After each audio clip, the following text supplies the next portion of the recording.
So it's been a good while since we got our hands on the Velotric Thunder one, and this thing's pretty much become part of the routine.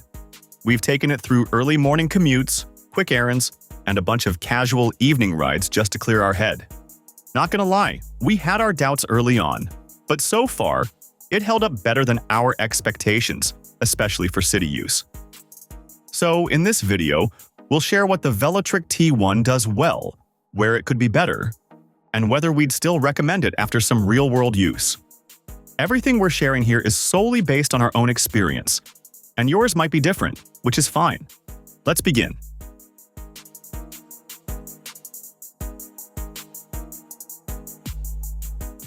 Over the past several months, we've been riding this bike through all sorts of real-life situations. Morning commutes, quick grocery runs, and those lazy evening spins around the block. And I gotta say, while it's not a bike that'll climb mountains or tackle gnarly trails, it sure holds up well for the kind of daily use most of us actually need. At around 36 pounds, it still impresses us with how light it feels. That lightweight aluminum frame has aged well. No rattles, no weird frame flex, no signs of wear at the joints. Honestly, we expected some minor creaks to show up by now, but it's been solid. Even in heavy rains, we haven't seen any corrosion or issues with the wiring, which is a win considering this is a wire-hidden design.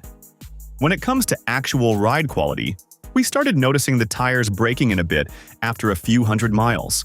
That initial stiffness mellowed out, and now they grip smoother, especially on city pavement. Still haven't had a flat, which is surprising considering how many potholes and construction zones we roll over every week. The lack of suspension might be a deal-breaker for some, but over time, we just adapted. For us, the trade-off was worth it. We can see here a lighter build, better efficiency, and more direct feedback.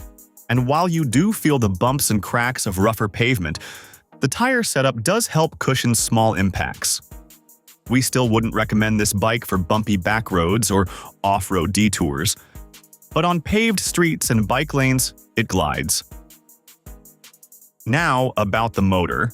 The VeloPower E35 Plus drive system paired with their 350-watt hub motor has held its own. We were a bit skeptical at first about in-house 350-watt only motors, but over time, we got used to the way it kicks in based on your pedaling pressure, and it feels more natural than most hub motors in this price range.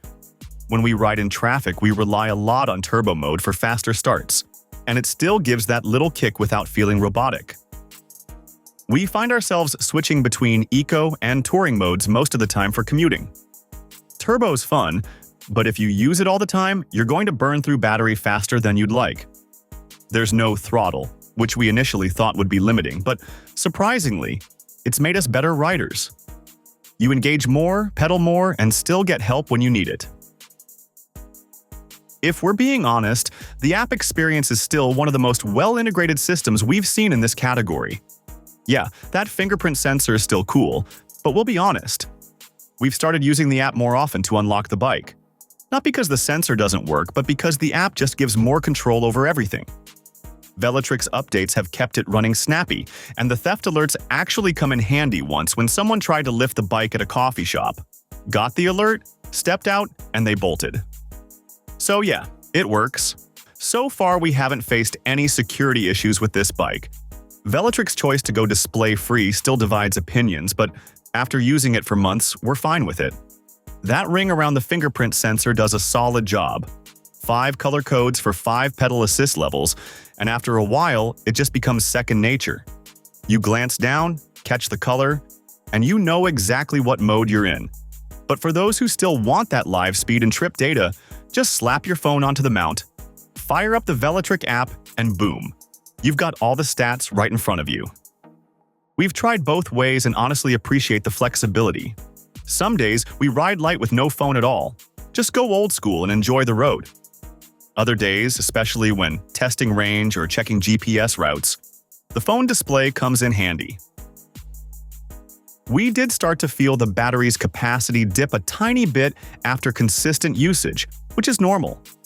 Where we used to get 65 to 67 miles per charge on mostly flat roads, it's now closer to 55 to 60 depending on how much we're pushing it. We don't consider this as a red flag, as it's an expected wear, and the charging process has stayed just as simple. Port's still secure, and we haven't seen any corrosion or weird power drops. Charging still takes around 4 to 5 hours, and we've been plugging it in overnight without any issues. The charger hasn't shown any issues either, no overheating, or odd noises so far. Comfort-wise, the grips have worn in a little, and we're glad they use decent rubber.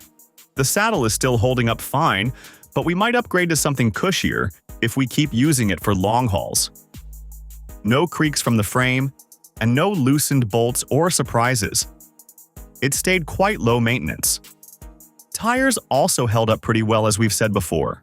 One thing we still feel is missing is a rear light. We've slapped on a third-party one, but for a bike that's all about smart features, that should have been built in from day one. Especially since it has a headlight and app-controlled lock, unlock, just feels like a missed opportunity for a more complete setup. So after months of use, has our opinion changed? Now look, when it comes down to it, the Thunder one's been a solid daily rider.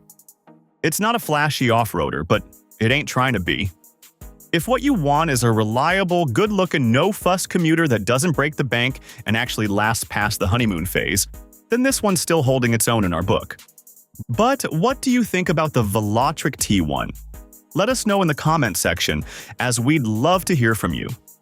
And as for everything else, don't forget to like, share, and subscribe to our channel if you want more e-bike related contents on your feed.